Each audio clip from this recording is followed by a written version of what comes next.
With Devin Haney versus Ryan Garcia right around the corner, the 140-pound title fight has generated many plots and subplots. From the recent new-look junior welterweight version of Haney, to the out-of-the-ring escapades of Garcia post his loss to Tank Davis, a change of venue, to a change of trainers, Haney-Garcia comes with many entertaining twists. But when it comes down to it, this is a fascinating title fight between old rivals whose styles mesh very well. Despite their even and storied amateur history together, odds for the fight heavily favor a Haney decision over the power-punching Californian. Here we do a quick breakdown of both fighters' strengths and weaknesses and if they justify the odds. Let's start with Garcia, the power-punching social media sensation from Los Alamitos.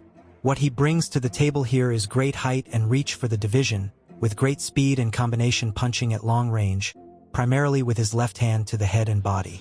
He also employs a stiff jab when he wants to, with his opponents having to pay a price to get inside. Garcia figures to have a physical advantage over nearly every fighter he faces at 140 pounds and below. In addition, Garcia is a fast starter and doesn't need much time to get cooking. On the flip side, Garcia, who's often compared to his promoter Oscar De La Hoya, and does share some of his strengths. One area where he lacks his predecessor's abilities is defensively. De La Hoya often brilliantly displayed the ability to crouch and bend at the waist, and had good head movement, particularly after training with Floyd Mayweather Sr. Finally, and probably most importantly, his possible biggest question mark/weakness may be his perceived current mental state.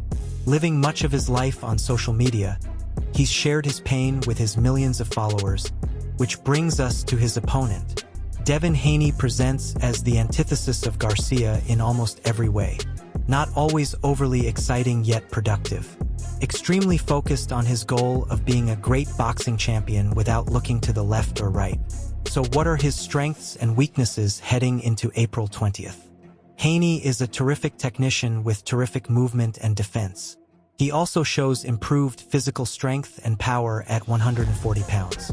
Haney seems keyed in on his legacy and shows an unyielding belief in himself regardless of the circumstances, as demonstrated by his willingness to challenge George Kambosos in Kambosos' home country of Australia not only once, but twice, winning both in dominant fashion. Haney also employs an underrated body attack, using that as his bread and butter in his controversial victory over Vasyl Lomachenko last year. In the weakness category, Haney lacks one-punch power and sometimes puts himself at risk in an effort to be more exciting. Doing this against the power-punching Garcia could prove to be detrimental. Who'll put it all together come fight night? With everything said, general logic says Haney. But we'll all have to tune in April 20th to find out,